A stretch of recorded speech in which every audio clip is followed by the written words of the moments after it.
সম্মানিত দর্শক, পূর্বাচল ভ্যালি যোগসূত্র অনুষ্ঠানে আপনাদের প্রত্যেককে স্বাগত জানাচ্ছি। সঙ্গে আছি আমি বিজন গুহ।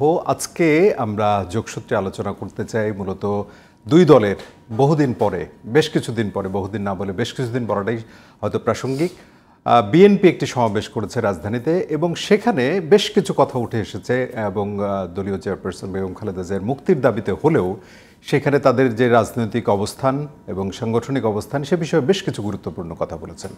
অপরদিকে আওয়ামী লীগও একটি প্রতিষ্ঠাবার্ষিকী সমাবেশ করেছে আজকে এবং সেখানেও দুর্নীতির বিরুদ্ধে স্পষ্ট উচ্চারণে কিছু কথা বলা হয়েছে এবং মাননীয় প্রধানমন্ত্রী সংসদেও বলেছেন দুর্নীতির বিরুদ্ধে অভিযান শুরু হয়েছে এবং কাউকেই ছাড় দেওয়া হবে না। এই দুটো জায়গা যদি একত্রিত করি দুর্নীতিকে সাথে নিয়ে, তাহলে প্রতিটি দলেরই, এই দুইটি দলের বিশেষ করে, তাদের এক ধরনের আত্মোপলব্ধি আছে, অর্থাৎ ঘাটতির জায়গা কোনটা ছিল সেটি তারা উল্লেখ করেছেন এবং সব মিলিয়ে যদি এই ঘাটতি পূরণ হয় বা যে জিনিসগুলো আসলে জনগণের কাছে জনগণের ভোগান্তির কারণ, জনগণ যেটিকে মানতে পারে না, সেই জায়গায় যদি রাজনীতি আসে, রাজনীতিবিদরা আসে, তাহলেই রাজনীতির জন্য সামনে সুসময় হয়তো আসতে পারে। সেই যোগসূত্রে আসলে আমরা খোঁজার চেষ্টা করব আজকের অনুষ্ঠানের মধ্য দিয়ে। তবে শুরুতেই আপনাদের সঙ্গে পরিচয় করে দিচ্ছি কারা আছেন আমাদের সঙ্গে। একদম ডান দিকে রয়েছেন বিএনপির প্রশিক্ষণ বিষয়ক সম্পাদক এবিএম মোশাররফ হোসেন, আপনাকে স্বাগত জানাই। আছেন প্রধান সম্পাদক TVN24 নাজমুল আশরাফ, আপনাকেও স্বাগত জানাই। এবং আমার ঠিক কাছাকাছি আছেন আওয়ামী লীগ নেতা মনিরুজ্জামান মনির, আপনাকেও স্বাগত জানাই।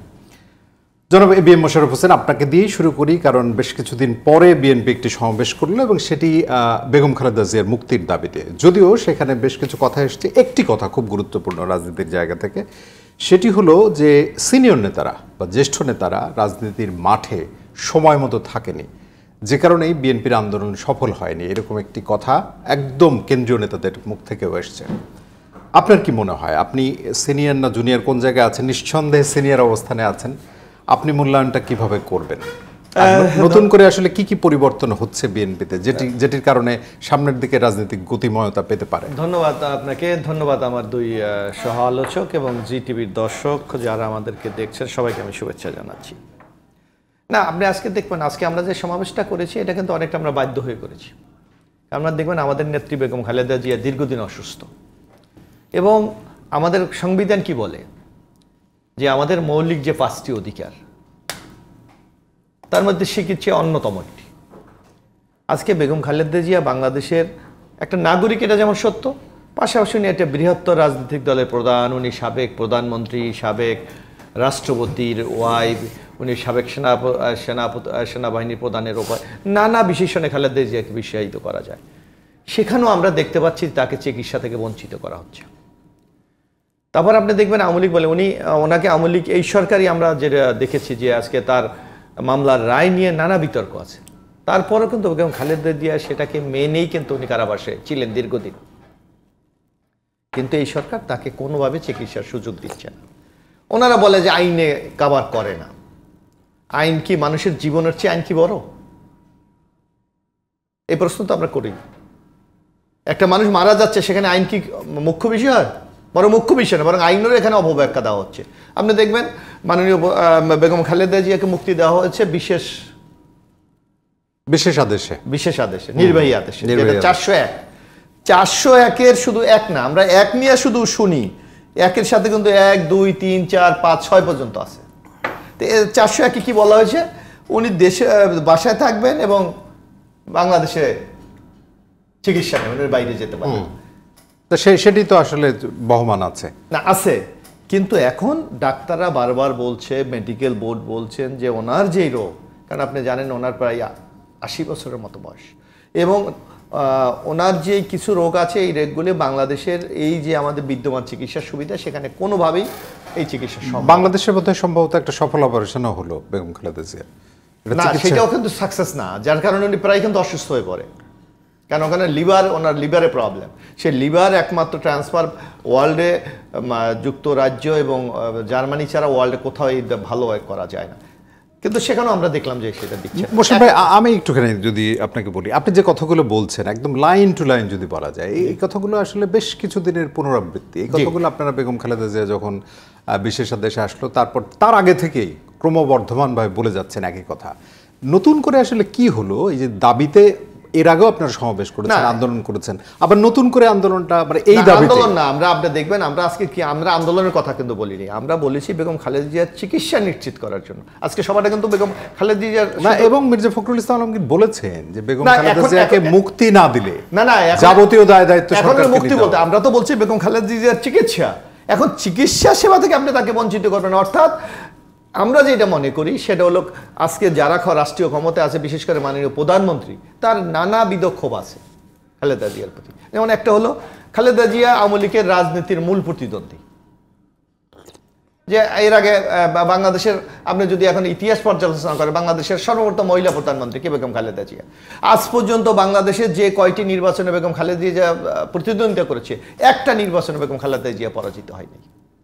তাই সুতরাং কেউ তো মনে করবে যে আমার চেয়ে যদি কেউ সুপারসিড করে, এটা আমার রাজনৈতিক জীবনে, সেটা কি আওয়ামী লীগের করার কথা? আওয়ামী লীগ তাই তো করছে টানা 4 বারের মতো ক্ষমতা, 4 বারের এই 4 বারের ক্ষমতায় থাকা নিয়ে তো নানা প্রশ্নবোধক চিহ্ন। আপনি কোন 4 বার আপনি একেবারে সমান্তরাল বলে সেটা তো আপনারা প্রতিষ্ঠা করতে পারলেন। অবশ্যই বাংলাদেশের নির্বাচন ব্যবস্থা নিয়ে এখন যে প্রশ্ন, আপনি কি আগে কখনো শুনেছেন? মানুষ ভোট দিতে যায় না, কেন যায় না? আওয়ামী লীগের লোক তো যায় না, তারাও জানে বাংলাদেশে ইলেকশন। কিন্তু এখন বিএনপি কিন্তু আবার বেগম খালেদা জিয়ার সুচিকিৎসার দাবিতে সমাবেশ করছে। না আমরা তো আন্দোলন কোথায় আসলে? আমরা তো চিকিৎসার দাবিতে করছি, কারণ আমরা মনে করছি আমরা সরকার পতনের কোনো দাবিতে আসলে একটা সরকার যখন ফ্যাসিস্ট হয়ে যায়, একটা সরকার যখন আপনার স্বৈরাচারী হয়ে যায়, একটা সরকার যখন জনগণের মতামতকে মূল্যায়ন দিতে ভুলে যায়, তখন সেই সরকারের কাছে আপনি কোন দাবি? তখন বিরোধী পক্ষ হাল ছেড়ে দিতে হয়, এটাই আপনি বলছেন। অনেকটা তাই বাংলাদেশের অবস্থাটা এখন সেই জায়গায় গিয়ে দাঁড়িয়েছে। আর আরেকটা ব্যাপার, আর ওই যে মূল্যায়নের কথা যদি বলেন যে সিনিয়র নেতারা যথাসময় সিনিয়র নেতারা এই জন্য আমাদের মাঠে ছিল না, এই কথা আমাদের কোন নেতা বলেছে আমি এটা স্পষ্টভাবে আমি বলতে পারছি না, মির্জা আব্বাস সাহেব বলেছে। তবে আমি একটা কথা বলি, আপনি যদি মাঠে না থাকলে, আমাদের এই গত আন্দোলনের সময় আপনি দেখেন আমাদের মহাসচিব সর্বোচ্চ 2য় ব্যক্তি, উনি জেল কারাগারে গিয়েছেন। আব্বাস সাহেব যিনি বলেছেন আমাদের স্থায়ী কমিটির সদস্য, উনি কারাগারে গিয়েছেন। আমির খসরু মাহমুদ চৌধুরী কারাগারে গিয়েছেন। আমাদের সিনিয়র আপনি মিনিমাম 30-40 জন নেতাকে তারা কেন কারাগারে গিয়েছে? তারা উনি বলেছেন যে 28 অক্টোবর যদি একটা পাল্টা সমাবেশ কেন করতে পারলো না বিএনপি, পাল্টা একটা মিছিল কেন করতে পারলো না? না সেটা তাহলে তো ওই দিনই একটা এখন এমন কথাও বলেছেন। একটা রাষ্ট্রযন্ত্রকে যদি আপনি একটা রাজনৈতিক দলের বিরুদ্ধে ব্যবহার করেন, সেখানে অনেক সময় গণতান্ত্রিক অনেক প্রক্রিয়া করা সম্ভব না। আপনি দেখেন এই বাংলাদেশের সকল রাজনৈতিক দল এক ছিল, তারপরে হোসেন মোহাম্মদ এরশাদের মতো একটা স্বৈরাচারের বিরুদ্ধে 9 বছর সংগ্রাম করতে হয়েছে না? হয়েছে তো। সুতরাং এখনো বাংলাদেশের তার চেয়ে একটি ভয়ঙ্কর দানব বাংলাদেশের রাষ্ট্রীয় ক্ষমতায় আছে, যার কারণে কিন্তু অনেক কিছু করা যায়। যার জন্য আপনি দেখেন যে আজকে এই প্রশাসনে আপনি কি দেখেন, কি মারাত্মক অবস্থা দেখেন। একটা দেশের আইজি দুর্নীতিবাজ হবে, এটা চিন্তা করা যায়? একটা দেশের সেনাবাহিনীর প্রধানের বিরুদ্ধে দুর্নীতির অভিযোগ হবে, এটা চিন্তা করা যায়? একটা মানে এনবিআর এর একটা কর্মকর্তা, তার বিরুদ্ধে কি অবস্থা হয়? একজন পুলিশের কর্মকর্তার বিরুদ্ধে আদালত থেকে নিষেধাজ্ঞা দেওয়া হয়। অর্থাৎ গণতান্ত্রিক প্রক্রিয়ায় সরকার যখন ক্ষমতা যাওয়ার কোনো পথ যখন মনে করছে তারা নিশ্চিত না, তখনই তারা এই সকল শক্তির উপর ভর করেছে। এবং তারা ছিল আওয়ামী লীগের আজকে যে ক্ষমতা, এই ক্ষমতায় যাওয়ার সিঁড়ি, এবং সর্বশেষ তারাই ছিল পাহারাদার। সুতরাং সেই পাহারাদারকে তারা ধরতে পেরেছে? ধরতে পারে নাই। যদি ধরতো, তাহলে তো মিডিয়ার আজকে যতটুকু এই যে বেনজি, রাজীব সাহেব অথবা মতিউর রহমান, পিকে হালদার, আব্দুল্লাহ বাচ্চু, এর যদি কাউকে আপনি ক্রেডিট দিতেন, গোস টু মিডিয়া, গণমাধ্যম, এর বাইরে গভর্নমেন্টের কোনো ক্রেডিট। আমরা একটু মনির আপনার কাছে আসি। মানে এটি কি ভাবা যায় যে একটি পুলিশ বাহিনীর প্রধান, তিনি হাজার হাজার বিঘা সম্পত্তি, এবং তার সম্পত্তি আসলে ক্যালকুলেটরে হয়তো কাউন্ট করা যায় না, এরকম একটা সারা বাংলাদেশ নাকি উনি মোটামুটি প্রায় অনেকাংশে কিনে ফেলেছেন এরকম, এবং মতিউরের কথা বললেন, আরও অনেকের নাম বললেন এটি, এবং মাননীয় প্রধানমন্ত্রী স্পষ্টভাবে বলছে দুর্নীতির বিরুদ্ধে অভিযান শুরু হয়েছে, কাউকেই ছাড় দেওয়া হবে না। এই কথা প্রধানমন্ত্রী আগেও বলেছেন, এবারের ভিন্নতাটা কি আসলে? জি, ধন্যবাদ আপনাকে এবং জিটিভির সকল দর্শকদের শুভেচ্ছা, বিজ্ঞ আলোচক প্যানেল সকলকে আমার ব্যক্তিগত পক্ষ থেকে শুভেচ্ছা, আওয়ামী লীগের পক্ষ থেকে শুভেচ্ছা। দেখুন, মাননীয় প্রধানমন্ত্রী যেটা কথা বলেছেন সেটা যথার্থই বলেছেন। আওয়ামী লীগ গণতান্ত্রিক প্র্যাকটিসটা করেন, এবং আওয়ামী লীগ তার নিজের অভ্যন্তরীণ দলের ভিতরেও দেখবেন যে তার এই যে দুর্নীতির বিরুদ্ধে যে কথাটা আপনি বললেন, যে কথাটা আমার ভাই মোশাররফ হোসেন বললেন, আইজিপি, মতিউর রহমান, অন্যান্য আদার্স যাদের কথা বললেন, সকলের বিরুদ্ধেই ইতিমধ্যেই আওয়ামী লীগের যুগ্ম সাধারণ সম্পাদক, সিনিয়র সাধারণ সম্পাদক এবং সিনিয়র নেতা জনাব মাহবুবুল আলম হানিফ জাতীয় সংসদে পার্লামেন্টে দাঁড়িয়েই কিন্তু দুর্নীতির বিরুদ্ধে বিরুদ্ধাচরণ করেছেন। আমাদের আওয়ামী লীগের যুগ্ম সাধারণ সম্পাদক বাহাউদ্দিন নাসিম সাহেব দুর্নীতির বিরুদ্ধে তাদের মতামত ব্যক্ত করেছেন এবং সেটা জাতীয় সংসদে দাঁড়িয়ে। এবং জননেত্রী শেখ হাসিনা যে দুর্নীতির বিরুদ্ধে জিরো টলারেন্স প্রকাশ করেছেন সেটারই বহিঃপ্রকাশ ঘটছে। এবং ওনারা যে কথা বললেন যে যাদের উপরে কারো উপরে নির্ভর করে ভর করে আওয়ামী লীগ ক্ষমতায় থাকে না, আওয়ামী লীগ বাংলাদেশে এবং বাংলাদেশের মানুষকে কেন্দ্র করে আওয়ামী লীগের রাজনীতি। তার জ্বলন্ত প্রমাণ হলো জননেত্রী শেখ হাসিনা যেমনিভাবে জিরো টলারেন্স দুর্নীতিতে গ্রহণ করছেন, ঠিক তেমনিভাবে তার সিনিয়র নেতৃত্ব কিন্তু তার সাথে একতাবদ্ধ। তার মানে আমরা চাচ্ছি যে রাজনীতিতে যেমনিভাবে বঙ্গবন্ধু কন্যা জননেত্রী শেখ হাসিনার নেতৃত্বে ইতিমধ্যে বাংলাদেশ একটি উন্নয়নশীল রাষ্ট্রে উপনীত হয়েছে। স্বাভাবিক কারণেই এই দেশটাকে সামনের দিকে এগিয়ে নিয়ে যাওয়ার জন্য 2041 সালের যে বাংলাদেশকে আমরা একটি উন্নততর রাষ্ট্র ব্যবস্থা কায়েম করতে চাই, তার জন্য দুর্নীতি আমাদের একটা বড় চ্যালেঞ্জ। এই চ্যালেঞ্জকে আমরা মোকাবেলা করতে চাই এবং বঙ্গবন্ধু কন্যা শেখ হাসিনার নেতৃত্বে আমরা এই চ্যালেঞ্জ মোকাবেলা করে সামনের দিকে এগিয়ে যাব। যেমনিভাবে আমাদের মাহবুবুল আলম হানিফ সাহেব কথা বলছেন, বাহাউদ্দিন নাসিম সাহেব কথা বলছেন, আমাদের দলের প্রান্তিক লেভেলের সকল মানুষই এই আমলাদের দুর্নীতির ব্যাপারে আমরা সোচ্চার। অর্থাৎ আপনার দেশের জনাব মনিরুজ্জামান মনির, আমি আরেকটু পরিষ্কার হয়ে নিই, এই যে আমলাদের কথা আপনি বলছেন বা যাদের প্রকাশিত হয়েছে, এর বাইরে রাজনীতিবিদদের বড় আকারের দুর্নীতি, আমরা তো বেগমপাড়ার কথা শুনেছি, কাদের কাদের সেখানে বিনিয়োগ আছে সেগুলো আমরা জানি। এই বার্তার মধ্যে কি এমন বার্তাও আছে কিনা যে সামনের দিকে আসলে রাজনীতিবিদও যদি পরিশুদ্ধ না হয়, তাদের যদি ত্রুটি বিচ্যুতি থাকে, দুর্নীতির জায়গা থাকে, সেটিও সামনে আসবে আপনি মনে করেন? অবশ্যই। আমি মনে করি দুর্নীতির বিরুদ্ধে যখন জিরো টলারেন্স মাননীয় প্রধানমন্ত্রী গ্রহণ করেছেন, সেক্ষেত্রে আমরা মনে করি শুধুমাত্র আমলা কামলা রাজনীতিবিদ সে বা যারা জড়িত সকলেরই আইনের মুখোমুখি হতে হবে। আমরা যদি একটি উন্নততর রাষ্ট্র ব্যবস্থা কায়েম করতে চাই, আমরা যদি সামনের দিকে এগিয়ে নিয়ে যেতে চাই দেশটাকে, সেক্ষেত্রে যেই দুর্নীতির সাথে জড়িত হবে সেই আইনের মুখোমুখি হতে হবে।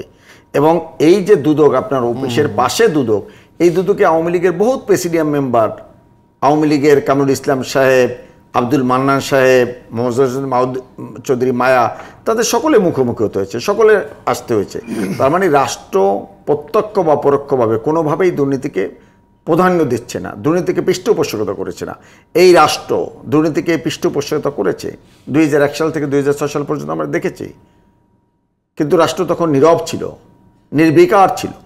কিন্তু বাংলাদেশের মানুষ দেখেছে যে তারেক রহমান 10% খ্যাত দুর্নীতি করেছে, রাষ্ট্র তার প্রত্যক্ষভাবে তার মদত দিয়েছিল। মতিউর রহমান সাহেবের কথা চিন্তা করেন, মতিউর রহমানের উনি কি পরিমাণ গুরুত্বপূর্ণ পদে ছিলেন, একাধিক পদে এখন সেই কারণেই তো আমরা বলছি যে যে কেউ যে কোনো পদে আসীন হতে পারে, কিন্তু তার যদি অ্যাকশন না হয়, তার বিরুদ্ধে যদি আইনানুগ প্রয়োগ না করা হয়, আইনের যদি প্রয়োগ না হয়, তখন আপনি আঙ্গুল তুলতে পারবেন।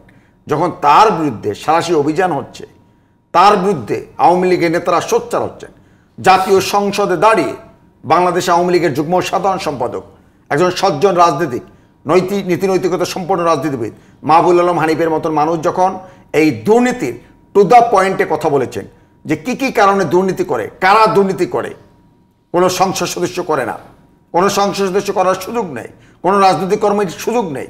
সুযোগ কাদের? সুযোগ আছে মন্ত্রীদের। সুযোগ কাদের? সুযোগ আছে আমলাদের, সচিবদের।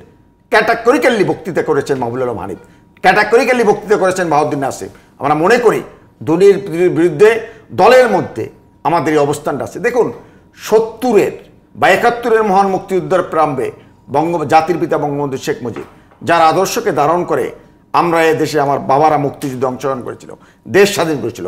জাতির পিতা বঙ্গবন্ধু শেখ মুজিব বলেছিলেন, যদি সংখ্যায় একজনও হয়ে থাকে তার ন্যায্য কথা আমরা মেনে নেব। সেই নীতিতে আওয়ামী লীগ অটল আছে। আজকে পর্যন্ত আওয়ামী লীগের এই পর্যন্ত অনেক ত্যাগী নেতাকর্মী আছে যারা দুর্নীতির বিরুদ্ধে, অন্যায়ের বিরুদ্ধে সোচ্চার। তার জ্বলন্ত প্রমাণ বঙ্গবন্ধু কন্যা শেখ হাসিনাকে যখন বেগম খালেদা জিয়া 2004 সালে 21 আগস্ট গ্রেড হামলার মধ্যে থেকে হত্যা করতে চায়, আবার 2020 সালে যখন কোভিড-19 নামে বিশ্বে একটি মহামারী আকার ধারণ করে, বঙ্গবন্ধু কন্যা শেখ হাসিনা তখন বেগম খালেদা জিয়ার জীবন রক্ষা করার জন্য তাকে বিশেষ ক্ষমতা আইনে তাকে মুক্তি দেয়। এখানেই বেসিক পার্থক্য বেগম খালেদা জিয়ার সাথে বঙ্গবন্ধু কন্যা শেখ হাসিনা। আমরা নিশ্চয়ই আসবো আবার কাছে। নাজমুল আশরাফ ভাই, আপনার কাছে আসি।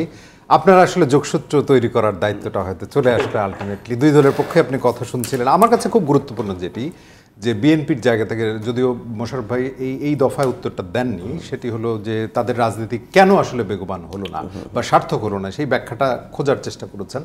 এবং আওয়ামী লীগের জায়গা থেকে যেটি বললেন যে রাজনীতিবিদ এখন যারা একদম কেন্দ্রীয় নেতা, তারাও বলছেন দুর্নীতির বিরুদ্ধে, এবং কোনো মতেই, অর্থাৎ একটা আত্মশুদ্ধির জায়গা আপনি খুঁজে পাচ্ছেন কিনা দুই দলের জায়গা থেকে? জি, ধন্যবাদ আপনাকে। দেখেন, দুর্নীতির বিষয়টা এই মুহূর্তে এমন পর্যায়ে এসেছে, পৃথিবীর যে কোনো বিষয় নিয়ে আলোচনা করতে গেলে ঘুরে ফিরে এই দুর্নীতির বিষয়টাই আসবে। আপনার কিন্তু যোগসূত্র ছিল বিএনপির আন্দোলন, বিএনপির সমাবেশ, আওয়ামী লীগের পাল্টা সমাবেশ, এবং আওয়ামী লীগ বা সরকারের পক্ষ থেকে দুর্নীতি বিরোধী যে অবস্থান, সেগুলো নিয়ে ঘুরে ফিরে পুরো আলোচনায় দুর্নীতিতে চলে যাচ্ছে। এখন আপনি বলছিলেন যে বিএনপি যে আন্দোলন করছে, সবশেষ আজকে যে সমাবেশটি, সেটি সাবেক প্রধানমন্ত্রী এবং বিএনপি চেয়ারপারসন খালেদা জিয়ার মুক্তির দাবিতে। নিশ্চয়ই তারা দলীয় প্রধানের মুক্তির দাবি চাইতে পারেন, এটা রাজনৈতিক অবস্থান, কিন্তু মুক্তির বিষয়টা কিন্তু আইনগত ব্যাপার। তার বিচার এবং সেই আইনি লড়াই তারা করেছেন, হ্যাঁ, দণ্ড হওয়া, তারপরে আপনার জেলে থাকা, জেলের বাইরে থাকা, এখন সরকারের নির্বাহী আদেশে আপনার বাড়িতে থাকা, এই সব কিছু আইনি প্রক্রিয়ার মধ্য দিয়ে হয়েছে। এবং তার মুক্তি, জামিন, এগুলোর ব্যাপারে যত আইনি প্রক্রিয়া আছে সেগুলো কিন্তু বিএনপি অনুসরণ করেছে। ফলে দীর্ঘ আইনি লড়াই প্রক্রিয়া কিন্তু চলেছে। তার মধ্য দিয়ে বিএনপির যে দাবি বা প্রত্যাশা, সেটা পূরণ হয়নি বলে তারা এখন আবার মাঠে রাজনৈতিক আন্দোলনে নেমেছে এবং মুক্তির কথা বলছে। এটি একটি উপায় নিশ্চয়ই দাবি আদায়ের ক্ষেত্রে, কিন্তু বিষয়টা যেহেতু আইনগত, সেখানে আইনি লড়াইয়ের জেতাটাই বড় কথা। আবার এটাও আমরা বাংলাদেশে দেখেছি, এটাও আমরা বহুবার দেখেছি, আইন কানুনের কোনো আপনার বালাই থাকে না যখন রাজনৈতিক পরিস্থিতি ওরকমটা তৈরি হয়। সেটা যদি বিরোধী পক্ষ তৈরি করতে পারে, তখন সরকার পক্ষ বাধ্য হয়। এবং এই রাজনৈতিক আন্দোলন বা রাজনৈতিক অবস্থানগত কারণে আইন কানুনের প্রক্রিয়াও আমরা ভিন্নভাবে প্রভাবিত হতে দেখি। ফলে ওই জায়গাগুলোতে বিএনপি যেতে পারে নাই। বিএনপির আন্দোলন কি? এখন বলছেন খালেদা জিয়ার মুক্তি। কিছুদিন আগ পর্যন্ত বিএনপির আন্দোলন ছিল দ্রব্যমূল্য নিয়ে। দীর্ঘ সময় ধরে বিএনপি আন্দোলন করছে সুষ্ঠু নির্বাচনের জন্য। এখন যে দুর্নীতির একটা মহোৎসবের খবর নিয়ে আমরা ব্যস্ত আছি, গণমাধ্যমে একের পর এক বেরোচ্ছে, একের পর এক ব্যক্তিদের দুর্নীতির কাহিনী, এগুলো নিয়ে পাল্টাপাল্টি বক্তব্য হচ্ছে। এই যে একটা বড় ঘটনা, আমি বলছি যে বাংলাদেশের বাস্তবতায়, বাংলাদেশের রাজনীতিতে এরকম মানে একাধিক গুরুত্বপূর্ণ সরকারি কর্মকর্তার দুর্নীতির খবর প্রকাশিত হলো, এবং সেগুলোর দায় দায়িত্ব কোনোটাই সরকার নিতে চাচ্ছে না, সরকারি দল নিতে চাচ্ছে না। এই বিষয়টাকে বিএনপি কি আদৌ কোনো কাজে লাগাতে পেরেছে? আমি আপনাকে বলি, বাংলাদেশে আমরা সরকারি দল, বিরোধী দল এবং তাদের আন্দোলন, অবস্থান অনেক দেখেছি। আমরা আমাদের সাংবাদিকতার জীবনে যা কিছু দেখেছি, তাতে করে এর চেয়ে অনেক ছোটখাটো বিষয়ে আন্দোলন করে সরকারকে নাকানি চুবানি খাওয়াতে আমরা দেখেছি, সরকারের পতন ঘটাতে আমরা দেখেছি, সরকারকে দাবি মানতে বাধ্য করতে আমরা দেখেছি। অথচ এত বড় বড় বিষয়, সেগুলো বিএনপির বিরুদ্ধে অত্যাচার, অনাচার, নির্যাতন থেকে শুরু করে জনস্বার্থ বিরোধী, দেশ বিরোধী, দেশের স্বার্থ বিরোধী, এরকম অনেক বড় বড় বিষয় চলে গেছে বা এখনো আছে। সেগুলোকে কেন্দ্র করে বিএনপি কি সেরকম আন্দোলন গড়ে তুলে সরকারকে চাপে ফেলতে পেরেছে, বাধ্য করতে পেরেছে, দাবি মানাতে পেরেছে, বা সরকার পতন করতে পেরেছে? পারে নাই। সেটি বিএনপির আন্দোলনের ব্যর্থতা। এখন মোশাররফ ভাই কিছুটা বলেছেন, আমি একটু যোগ করি। বিএনপির প্রতি সরকার বা রাষ্ট্রের যে আচরণ, এবং যেভাবে বিএনপিকে গত 17 বছর রাষ্ট্র ক্ষমতায় যারা আছেন তারা যেভাবে ট্রিট করছেন, তারা যেভাবে বিএনপিকে দমন, পীড়ন, নির্যাতন, যা কিছু, সব কিছুর পরেও বিএনপি টিকে আছে, বিএনপি নিশ্চিহ্ন হয় না, বিএনপি ভাগ হয় না। এটা বিএনপি রাজনৈতিক অর্জন। শুধু টিকে থাকাই কি রাজনৈতিক অর্জন? তাহলে 17 বছর ধরে আপনি শুধু টিকে আছেন, আর কত 17 বছর আপনি শুধু টিকেই থাকবেন? সেক্ষেত্রে বিএনপির দলীয় স্বার্থ, দলীয় অবস্থান, দলীয় দাবি, দলীয় যা কিছু, তার বাইরে যদি বলি, বিএনপি একটি বড় রাজনৈতিক দল। তারা কি শুধু দলীয় স্বার্থ দেখবে, নাকি জনগণের স্বার্থ দেখবে, দেশের স্বার্থ দেখবে, গণতন্ত্রের স্বার্থ দেখবে, সুশাসনের স্বার্থ দেখবে, ন্যায় বিচারের স্বার্থ দেখবে? ওই জায়গাগুলোতেও তো আমরা বিএনপির ভূমিকা আশা করি বিরোধী দলে থাকা অবস্থায়। ফলে সবকিছু মিলে যদি বলি যে আসলে এই আন্দোলন, সরকার বিরোধিতা, এগুলোর যে বাস্তবতা আমরা গত 17 বছর দেখেছি, এখানে আমরা বড় ধরনের কোনো পরিবর্তন দেখব বলে মনে হয় না। শেষ করি আপাতত দুর্নীতি নিয়ে, মনির ভাই ঠিকই বলেছেন, সরকার বলছে কঠোর কঠিন অবস্থান, জিরো টলারেন্স, মুক্ত মুখ। এটা কখন বলছেন? এখন যখন একের পর এক বড় বড় রুই কাতলাদের দুর্নীতির খবর বেরোচ্ছে, এখন আপনি এই কথা বলছেন। এই লোকগুলো তো বছর জুড়ে বহু বছর ধরে এই কাজ করছে, তখন আপনি কিছু বলেনও নাই, কিছু করেনও নাই, কারণ তাদেরকে আপনি কাজে লাগিয়েছেন, তাদেরকে ব্যবহার করেছেন, তাদের সাথে একটা পারস্পরিক যোগসাজশ ছিল। এবং এত সব গুরুত্বপূর্ণ ব্যক্তিরা এত বছর ধরে এত সব দুর্নীতি করেছে, সরকার কিছু জানতো না, সাধারণ এটা মানুষ বললে মানুষ নিশ্চয়ই সাধারণত বিশ্বাস করে না। সেই জায়গায় সরকারের যে দায় নেওয়ার কথা ছিল, দায়টা সরকার নিচ্ছে না, সরকার তাদেরকে দূরে সরিয়ে দিয়ে নিজে ক্লিন থাকার চেষ্টা করছে। এবিএম মোশাররফ হোসেন, আপনার কাছে যাই, যেটি নাজমুল আশরাফ ভাই বলছিলেন সেই প্রশ্নটাই, যে ঘুরে ফিরে অনেক দিন পরে একই দাবিতে বিএনপি আবার মাঠে নামলো বা সমাবেশ করলো, কিন্তু যে সমস্ত জায়গা দুর্নীতির বড় বড় জায়গা ওপেন হচ্ছে, যেটি আসলে স্মরণকালের মধ্যে এত বড় দুর্নীতির বিষয়গুলো সামনে আসেনি, এবং সরকারকে আপনি ক্রেডিট দেন অথবা না দেন, বা সামনের দিকে আমরা হয়তো তাকিয়ে থাকবো আরো কত কিছু প্রকাশিত হবে, কিন্তু সে বিষয় নিয়ে বিএনপির আসলে খুব বেশি উচ্চবাচ্য নেই। মূল্যস্ফীতি নিয়ে বিএনপি খুব কথা বলছে না, টিকে থাকা, যেটি বললেন টিকে থাকা।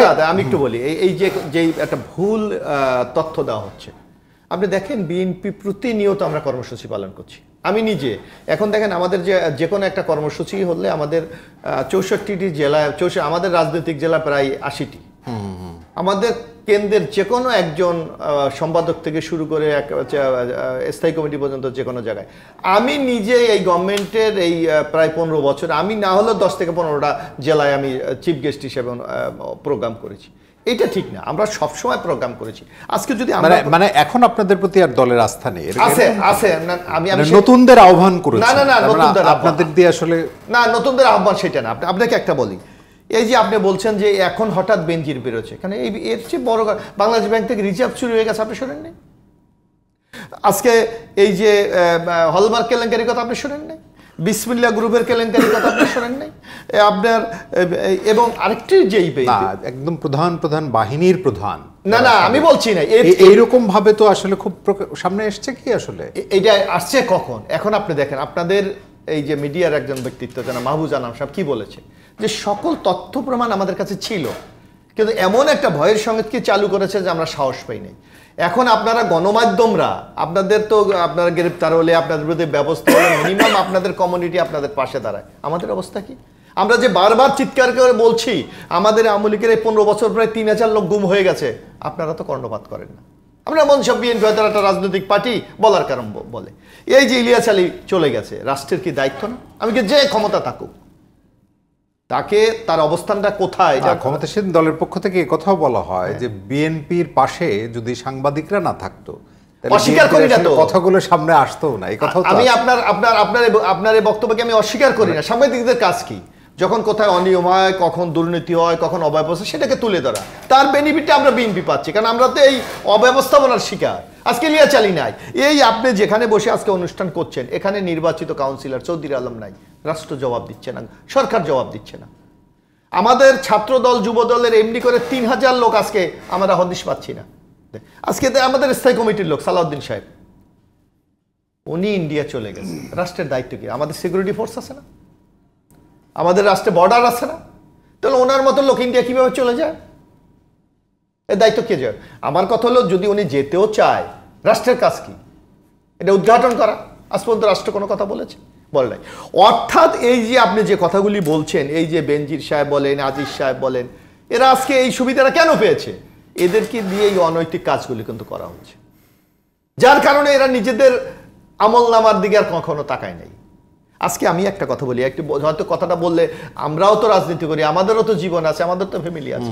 আপনি দেখেন এই বেনজির সাহেব, আমরা দেখছি সর্বোচ্চ জমি কিনেছে গোপালগঞ্জে, মাননীয় প্রধানমন্ত্রী নিজের জেলা। আমরা দেখেছি যে এখন হিন্দু কমিউনিটির লোকজন বলছে জোর করে আমাদের জমি, এটা কি জানতো না? এবং আমি এখানে তো আপনারা দুইজন খুব বড় সাংবাদিক, আমরা জানি যে কোনো গোয়েন্দা সংস্থা কাউন্টার গোয়েন্দা আছে, ইন্টেলিজেন্স আছে। তা আজকে যদি একটা গোয়েন্দা সংস্থা ফেল করেছে, অন্যরা কি করেছে? নিশ্চয়ই রিপোর্ট দিয়েছে। এবং আমি কিছুদিন আগে একজন সামরিক কর্মকর্তা জনাব শামসুদ্দিন সাহেব, অনেকে চেনেন আপনারা, উনি মনে হয় কর্নেল না মেজর জেনারেল জানেন, উনি লিখেছে যে আমি নিশ্চিত করে বলতে পারি যে আমি তো গোয়েন্দা সংস্থা দীর্ঘদিন কাজ করেছি, এই বেনজির, এই আজিজ সাহেবের সকল ঘটনা সরকারকে অবহিত করা হয়েছে, সরকার কোনো পদক্ষেপ গ্রহণ নেই, কারণ আমরা কাজ করতে গিয়ে এই অভিজ্ঞতা আমি, ওনার বক্তব্য। তো এইভাবে নানাবিধ, এই যে আজকে এখন বাংলাদেশ পদক্ষেপ নেওয়ার কারণ কি বলে মনে হয় এই যে ক্ষমতার অংশীদার, আপনি মনে হচ্ছে 2000 রাজনৈতিক দলে আমরা আওয়ামী লীগ ক্ষমতার প্রতিদ্বন্দ্বী, আমাদের মধ্যে কর্মসূচি থাকবে, আমাদের মধ্যে প্রতিদ্বন্দ্বী থাকবে, এটা স্বাভাবিক। আপনি মনে আছে 2014 যখন আন্দোলন চলে, এই বেনজির সাহেব বলেছে আন্দোলনকারীদের দেখলে বুকে গুলি করে দিতে হবে। তোমরা রাষ্ট্র কতটুকু শক্তিশালী তোমরা টের পাও নাই, দেখেন আপনি ইউটিউবে ভাসতেছে। সেই বেনজির সাহেবকে তো সরকার রক্ষা করছে না। আরে ভাই কোথায় রক্ষা করে? সরকার কি কোনো উদ্যোগ নিয়েছে? যখন একটা পত্রিকায় লিখেছে টোটাল, তো এখন আপনার একটা নাজমুল হাসান ভাই ভালো বলতে পারবেন যে পত্রিকায় এরকম প্রতিবেদন কি এই প্রথম হলো না আগেও হয়েছে? এই ধরনের ব্যক্তির বিরুদ্ধে এরকম প্রতিবেদন আগে কখনো হয়নি। এবং প্রথম বেনজিরের রিপোর্ট হওয়ার পরে ধারাবাহিকভাবে আমরা একের পর এক ব্যক্তিদের যে রিপোর্টগুলো দেখছি গণমাধ্যমে ব্যাপক হারে আসছে, এই বাস্তবতা এর আগে কখনো ছিল না। আপনাকে এই বাস্তবতাটা আপনি স্বীকার করতে হবে। আজকে আপনি মনে করেন এই যে আপনি অন্যটা বাদ দেন, এই যে আপনাদের প্রেস ক্লাবের সভাপতি জনাব শফিকুল ইসলাম সাহেব 2 বারের আওয়ামী লীগের এমপি, ক্ষমতাসীন দলের 2 বারের এমপি, ওনাকে একটা টিভি দিয়েছিল এই সরকারি, কারণ ঘনিষ্ঠ লোক ছাড়া তো দেয় না, সিটিজেন টিভি। উনি নিজে বলেছে সাক্ষাৎকারে যে আমাকে ধরে নিয়ে গিয়ে সেখান থেকে 35% শেয়ার বেনজির সাহেব লিখে দেন। তো ওনার মতো লোক এই বেনজিরের বিরুদ্ধে এই অভিযোগ উত্থাপনের আগ পর্যন্ত উনি এই কথাটা প্রকাশ করার সাহস পায়নি। মহিউদ্দিন খান আলম কি তার ব্যাংকের শেয়ার লিখে নিয়েছে সেই কথা বলছে? তাহলে গণমাধ্যম এত রকম ভূমিকা নিতে পারলো, বিএনপির বিষয়ে বিএনপির গুম হয়ে গেল অনেক নেতা, বিএনপিকে একদিনও দাঁড়াতে দেওয়া হলো না, গণমাধ্যমকে আসলে বিএনপি টানতে পারলো না কেন? অবশ্যই টেনেছে, আপনি দেখেন, কিন্তু টিকে থাকার জন্য এর বাইরে। আর বিএনপি তো চেয়েছে ভাই, আমি একটা জিনিস আপনি লক্ষ্য করেন, আমাদের নামে 1,10,000 মামলা, এটা কি এমনি হয়েছে? আমাদের প্রায় এই যে 50 থেকে 60,000 লোক আমাদের জেল খেটেছে, এখনো জেলে আছে। এই আপনি অন্য কথা বাদ দেন, এই যে দ্বাদশ জাতীয় সংসদ নির্বাচন, আমরা নয় বলি আমাদের এত হাজার গ্রেপ্তার হয়েছে, এত লোককে নির্যাতন করা হয়েছে, এটা আওয়ামী লীগ রাজনৈতিক কারণে বলে, এটা প্রতিদ্বন্দ্বী। ওনাদের প্রেসিডিয়াম সদস্য সাবেক কৃষি আব্দুর রাজ্জাক কি বলেছে যে ভাই নির্বাচনে আসেন, 30,000-এর এক রাত্রে ছেড়ে দেবো। এটাও কি আপনারা স্বীকার করবেন? অর্থাৎ নির্যাতন, বিরোধী দলকে নিষ্পীড়ন, নিশ্চিহ্ন করে দেওয়ার মাত্রাটা কতটুকু গেছে এগুলি দেখে তো বোঝা যায়। তা যার জন্য আপনি এই বেনজির বলেন, আজিজ সাহেব এই যে আজকে আমি একটা কথা বলি, আপনারা এই কিছু কিছু ব্যাপার আপনারা খুব সহজভাবে দেখতে চান। একজন লোক 60টা পাসপোর্ট নিয়েছে, রাষ্ট্র কি দেখেনি? আমরা এখন আপনি আর আমি কোথাও যদি এই যে ফিঙ্গার দেই, ফিঙ্গার ছাড়া কোনো কিছু সম্ভব? তো উনি কিভাবে নিয়েছে? তা রাষ্ট্র যদি অসহায় বলবো না আমরা মনির ভাইয়ের কাছ অবজ্ঞা করেছে কি বলবো, যে রাষ্ট্র আসলে কি করতে চাইছে আসলে, এবং এই যে পাসপোর্টের কথা বললেন, 7টা পাসপোর্ট, বেনজির সাহেবেরও নিজের নামে কোনো পাসপোর্ট ছিল না, মানে না ছিল, পাসপোর্ট ছিল, সেটা হলো মানে আমার মতো পাবলিকের পাসপোর্ট না, সেটা তো প্রাইভেট সার্ভিস, এবং সরকারি কোনো পাসপোর্ট নেই। এই জিনিসগুলো আপনার কাছে কি মনে হয় যে একটা দেশের একটা বাহিনীর প্রধান, খুবই গুরুত্বপূর্ণ একটা বাহিনীর প্রধান, সেগুলো আসলে সরকার একদমই দেখে নাই, রাষ্ট্র দেখতে পায় না, এটা কি বিশ্বাস করবে জনগণ? না, এটার বিষয়ে অবশ্যই যারা এই সমস্ত পাসপোর্টের সাথে যারা জড়িত বা পাসপোর্ট দেওয়ার ক্ষেত্রে যে তার মানে বেসরকারি মানে সার্ভিসের মাধ্যমে পুলিশের আইজি, এটা অত্যন্ত দুঃখজনক। এবং এক্ষেত্রে যাদের অবহেলা এর সাথে জড়িত তাদের অবশ্যই আইনের মুখোমুখি করা দরকার, এবং এটা অবশ্যই হওয়া উচিত। কিন্তু তার আগে আমার ভাই মোশাররফ হোসেন বেশ কেউ একটা কথা বলেছেন। উনি এখানকার একজন চৌধুরী আলমের কথা বলছেন, একজন ইলিয়াস আলীর কথা বলেছেন। ইলিয়াস আলী আমাদের ক্যাম্পাস থেকে বেড়ে ওঠা একজন ছাত্রনেতা, তো আর চৌধুরী আলম এখানকার যখন ওয়ার্ড কমিশনার ছিল তখন বাংলাদেশের মানুষ ইলিয়াস আলী বা চৌধুরী আলম সম্পর্কে আমরা কম বেশি জানি। ইলিয়াস আলীরা আব্দুল মালেক রতন সহ অনেক ঘটনার সাথে যারা জড়িত, এবং ছাত্রদলের যখন মামুন মাহমুদ হত্যাকাণ্ড, আমি যে হলের ছাত্র ছিলাম সূর্য হলের, তখন তাদেরকে ড্রেনের ভিতরে পাওয়া গেছে। তো এই রকমের অনেক ঘটনার সাথে ইলিয়াস আলীরা জড়িত, যদিও তাদের এই গুম হওয়া বা তাদের হত্যাকাণ্ড কি হয়েছে আমরা তো জানি না, এটা তো এখন পর্যন্ত আসে নাই। তবে ইলিয়াস আলী এবং চৌধুরী আলম সম্পর্কে বাংলাদেশের সকল মানুষ জানে, তাদের একটি অন্ধকার জগৎ ছিল, এবং বিএনপি মাঝে মধ্যেই ছাত্রদলের যাদের নেতা বানিয়েছে তারা অন্ধকারাচ্ছন্ন জগতের লোকই। আপনি মনে করেন নাসিরউদ্দিন পিন্টুর মতন মানুষও ছাত্রদলের প্রেসিডেন্ট ছিল। আমাদের বুঝতে হবে, জানতে হবে তাদের শিক্ষাগত যোগ্যতা, তাদের কোন কলেজ বিশ্ববিদ্যালয়ে পড়াশোনা করেছে, ঢাকা বিশ্ববিদ্যালয়ের মতন জায়গায় এসে তারা বক্তৃতা করেছে। আমরা এদেরকে অন্ধকার জগৎ সম্পর্কে জানি। বা ছাত্রদল বিভিন্ন সময় যে লিডারশিপ প্রডিউস করেছে, তাদের লিডারশিপ নেতৃত্ব দেওয়ার ক্ষেত্রে স্ব প্রতিষ্ঠানের কি পরিচয় আছে সেটা অনেক বড় প্রশ্ন আছে। যদি আপনারা বিবেচনা করেন তাহলে দেখবেন এক সালাউদ্দিন সম্পর্কেও বলেছিল গুম হয়ে গেছিল, কিন্তু সালাউদ্দিন সাহেবকে কিন্তু ইন্ডিয়ায় পাওয়া গেছে। তার মানে বিএনপির যে রাজনীতি, সেই রাজনীতিটি একটু অন্ধকারাচ্ছন্ন, ধোঁয়াচ্ছন্ন, তাদের কোনো বিষয় ক্রিস্টাল ক্লিয়ার না। বিএনপির রাজনীতি, বিএনপির বেড়ে ওঠা, বিএনপির বিকাশ, জনগণ তো তাদেরকে ইয়ে করবে। আমি বলছি, ক্ষমতাসীন দলের কথা আমি বলছি, দেখুন আমাদের মধ্যে কথা যে কথা বিষয়গুলো হলো, একটি রাষ্ট্রর যখন আপনি একটি ড্রাইভিং সিটে যে থাকবে, সেই দেশটাকে কোন জায়গায় দেখতে চায়। বঙ্গবন্ধু কন্যা শেখ হাসিনা আপনাকে আমাকে যে কমিটমেন্ট দিয়েছে, সেই কমিটমেন্ট ফুলফিল করছে কিনা। বঙ্গবন্ধু কন্যা শেখ হাসিনা 2008-এর 29শে ডিসেম্বর নির্বাচনে একটি ছিল রাজনৈতিক কমিটমেন্ট, একটি ছিল অর্থনৈতিক কমিটমেন্ট। অর্থনৈতিক এই জায়গায় যদি আপনি মূল্যস্ফীতির কথা আমি আসি, সর্বকালের রেকর্ড তো ভঙ্গ করছে। আমি আসি সর্বকালের রেকর্ড জনগণের জায়গায় ফর ইউ কাইন্ড ইনফরমেশন। 2009 সালে আওয়ামী লীগ যখন ক্ষমতা গ্রহণ করেছিল তখন মূল্যস্ফীতি ছিল 12.3%। 2019-20 সালে এই মূল্যস্ফীতিতে 7% জায়গায় দাঁড়িয়েছিল, 7% এসেছিল। এবং তারপরে কোভিডকালীন সময় এবং রাশিয়া ইউক্রেনের যুদ্ধের কারণে এই মূল্যস্ফীতি বেড়ে গেছে। এটা আমাদের মাথায় নিতে হবে। বাংলাদেশের অর্থনৈতিক দেশ হিসাবে বাংলাদেশ 2009 সাল পর্যন্ত ছিল 63তম অর্থনীতির দেশ। আজকে বঙ্গবন্ধু কন্যা জননেত্রী শেখ হাসিনার নেতৃত্বে তার ক্ষমতার আমলে, তার শাসন আমলে, তার দেশ সেবা আমলে আমার কিন্তু 33তম অর্থনীতি দেশ। বঙ্গবন্ধু কন্যা শেখ হাসিনা তার দৃঢ়চিন্তা মানসিকতার কারণে, রাষ্ট্রনায়ক সিদ্ধান্তের কারণে আজকে বাংলাদেশ যে নিজস্ব অর্থায়নে পদ্মা সেতু করার মধ্য থেকে গোটা দুনিয়ার মানুষের কাছে। মনির ভাই, আপনি যদি সুযোগ দেন একটা প্রশ্ন আমি করি। এই অর্জনগুলো নিয়ে আসলে প্রশ্ন নেই, যে কারণে হয়তো জনগণ দীর্ঘ সময় আছে আওয়ামী লীগের সাথে, কিন্তু একদিকে আপনি অর্জন করছেন আর যে পরিমাণে টাকা আসলে দেশ থেকে চলে যাচ্ছে, অর্থনীতি তো ভঙ্গুর হয়ে যাচ্ছে না? ভালনারেবল কিনা আপনার মনে হয়? আমি সে কারণেই বলছি, কিছুদিন আগ পর্যন্ত আপনি যে ভাষায় কথা বলছেন তার চেয়ে খুব রূঢ় ভাষায় কথা বিএনপি বলেছিল যে রিজার্ভ শেষ হয়ে গেছে, আবার রিজার্ভ $27 বিলিয়ন চলে এসেছে। আমি যে কথা বলছি সেটা হলো যে বাংলাদেশের এই যে মানে কিছু কিছু বিষয়ে ত্রুটি বিচ্যুতি আছে বিষয়েই তো বেনজির আহমেদকে আইনের মুখোমুখি করা হচ্ছে, মতিউর রহমানদেরকে গ্রেপ্তারের জন্য প্রশাসন চেষ্টা করছে, যে বা যেখানে দুর্নীতির সাথে জড়িত তাদেরকে আইনের মুখোমুখি করা হয়েছে, কাউকে কিন্তু ছাড় দিচ্ছেন। আমি কিন্তু আগেই প্রথম ইন্ট্রোতে বলেছিলাম আপনার যে আওয়ামী লীগের কামরুল ইসলাম বা মোফাজ্জল চৌধুরী মায়ের মতন বিগ ফিশ, তাদের কিন্তু এই দুদকের বারান্দায় ঘুরতে হয়েছে। This is Sheikh Hasina. কিন্তু 2001 সাল থেকে 2006 সাল পর্যন্ত পরপর যখন 5 বার বিশ্ব চ্যাম্পিয়ন হয়েছিল, 10% 10% খ্যাত তারেক রহমান যখন গোটা বাংলাদেশে আপনি ক্ষুদ্র ব্যবসা করতে হইলেও তো আপনাকে 10% দিতে হবে, এই পরিস্থিতির মধ্যে দিয়ে কেটেছে। আজকে কিন্তু শেখ হাসিনার সন্তান সজীব ওয়াজেদ জয় কিন্তু 10% খাচ্ছে না, বা সাইমা ওয়াজেদ পুতুল কিন্তু 10% খাচ্ছে না। এই যে আমলাতন্ত্র, সেটা আমি আপনাকে বলেছিলাম যে আমাদের নেতা মাহবুবুল আলম হানিফ, আমাদের নেতা বাহাউদ্দিন হাসিম, ওনারা কিন্তু এই দুর্নীতির যে রুট কজ কোথার থেকে হতে পারে, মাহবুবুল আলম হানিফ পার্লামেন্টে একদম টু দ্য পয়েন্টে বুঝিয়ে বলেছেন। আমরা কিন্তু ভয়েস রেজ করেছি। বিএনপির ভিতরে এই রকমের একজন মাহবুবুল আলম হানিফ নাই, একজন বাহাউদ্দিন নাসিম নাই।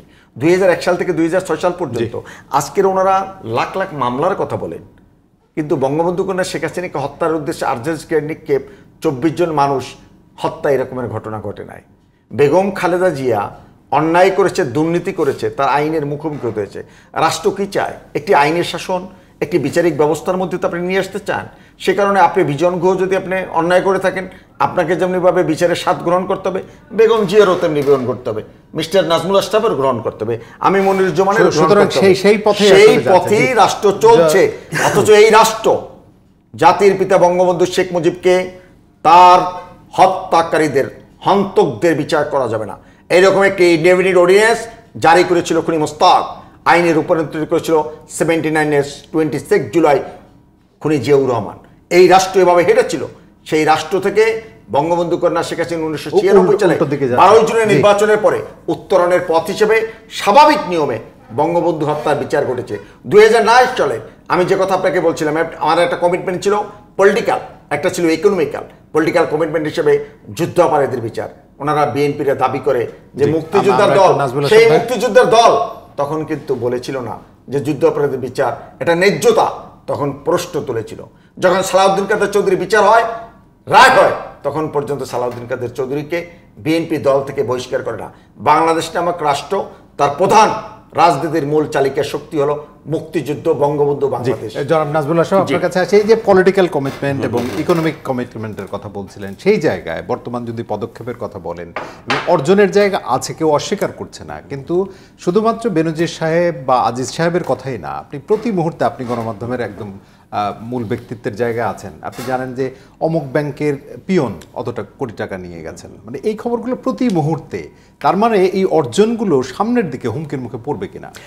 রাজনৈতিক অর্থনৈতিক অর্জনের আগে আমি ছোট করে মোশাররফের দু একটা কথা জবাব দিতে চাই, যে সেটা হচ্ছে যে আপনার এই দুর্নীতি নিয়ে বিএনপির যে অবস্থান, তিনি বলছেন যে সারা দেশে সমাবেশ আমরা করছি, এবং উনি নিজের কথাও বলেছেন বিএনপি দুর্নীতির বিরুদ্ধে সমাবেশ করছে, কথা বলছে, প্রতিবাদ করছে। আমি এটা বুঝাইনি, আমি বলেছি যে এত বড় বড় দুর্নীতির ঘটনাকে বিএনপি রাজনৈতিক আন্দোলনে কাজে লাগাতে পারে নাই, অথচ অতীতে আমরা দেখেছি আওয়ামী লীগের চেয়ে অনেক ছোটখাটো বিষয়ে সরকারকে নাজেহাল করে ফেলেছে। একটা উপনির্বাচন থেকে একটা সরকার পতন হয়েছে, একদম এরকম পুরো ঘটনা তো সেই জায়গার কথা আমি বলছিলাম। দ্বিতীয়ত, বিএনপি গণমাধ্যমের পাশে আছে কি নাই, যেমন ধরেন আওয়ামী লীগের পক্ষ থেকে প্রায় বলা হয় বিএনপি তো টিকে আছে গণমাধ্যমে, বিএনপি তো টিকে আছে মিডিয়াতে, এরকম বলা হয়।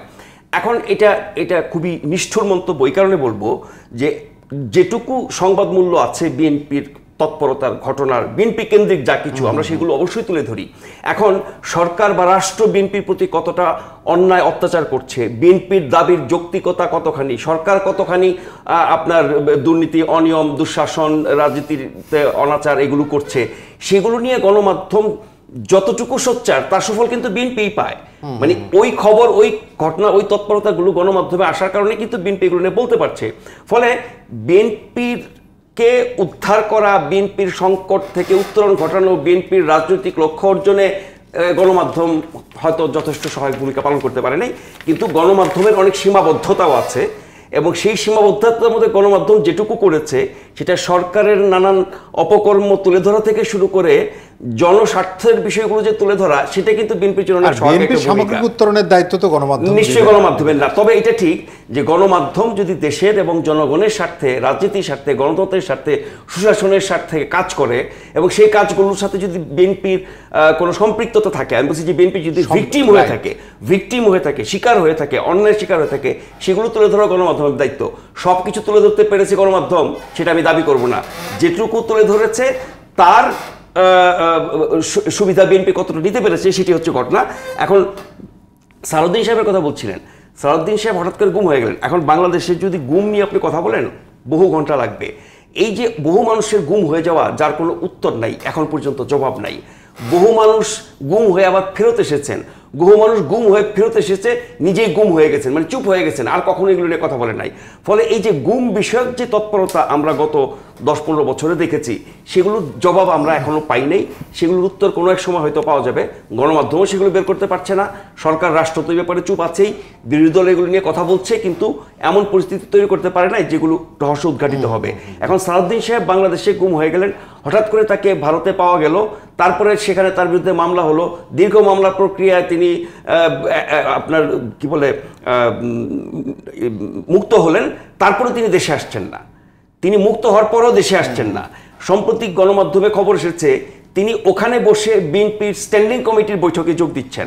এখন ভারতের যে ভূমিকা বাংলাদেশ সম্পর্কে এখনকার, এটা নিয়ে বিএনপির যে অবস্থান, সেখানে বিএনপির একজন শীর্ষ কর্মকর্তা, শীর্ষ নেতা ভারতে আছেন, মুক্ত হয়ে গেছেন, তাও দেশে সেখান থেকে দলীয় কর্মকাণ্ড চালাচ্ছেন। এটার অর্থ কি আমি জানি না। এটার অর্থ নিশ্চয়ই মোশাররফ ভাই সেটা বলবেন। আর আপনার মূল প্রশ্ন ছোট করে দেই যে আওয়ামী লীগের রাজনৈতিক এবং অর্থনৈতিক যে অঙ্গীকার, দেখেন যেটা মনির ভাই করেছেন, আওয়ামী লীগের সবাই করেন। আওয়ামী লীগের এখনকার বিষয় নিয়ে আপনি যখন কথা বলবেন, আওয়ামী লীগ খুব দ্রুত অতীতে চলে যাবে, কারণ আওয়ামী লীগের অতীত এত সমৃদ্ধ, এত গৌরবোজ্জ্বল, এত অর্জন, এত সাফল্য, সেই জায়গায় চলে যাবেন ওনারা। দ্বিতীয়ত হচ্ছে এই বিএনপি জামাত আমলটা নিয়ে অনেক কথা আছে, অনেক রকমের অন্যায় নির্যাতনের ব্যাপার আছে, দুঃশাসনের ব্যাপার আছে, গ্রেনেড হামলার মতো এটি দিয়ে মানে খুব সহজে ওখানে চলে যান, ওখানে গেলে ওনার খুব সুবিধা হয়। কিন্তু আপনি বর্তমানে বেশিক্ষণ থাকতে চান না, কারণ বর্তমানটা আওয়ামী লীগের এই 75 বছরের আওয়ামী লীগের মধ্যে 65 বছরের আওয়ামী লীগ আর গত 10 বছরের আওয়ামী লীগ এক। কিন্তু বর্তমানটা না নিলে ভবিষ্যৎটা তো আবার ভবিষ্যৎটা কি হবে? ফলে এই জায়গাটা আমাদের জন্য গুরুত্বপূর্ণ। গত 10-15 বছরে আমাদের রাজনীতি, আমাদের গণতন্ত্র, আমাদের অর্থনীতি, আমাদের উন্নয়ন, আমাদের পররাষ্ট্রনীতি, আমাদের ভারত নীতি, আমাদের বিরোধী দল, আমাদের মানবাধিকার, যা যা কিছু আছে একটা দেশের বা রাষ্ট্রের, সকল ক্ষেত্রে কিন্তু আওয়ামী লীগের ভূমিকা প্রশ্নবিদ্ধ, এক্সেপ্ট, আই রিপিট, এক্সেপ্ট উন্নয়ন। এখন সেই উন্নয়ন নিয়ে আবার অনেক কথা আছে।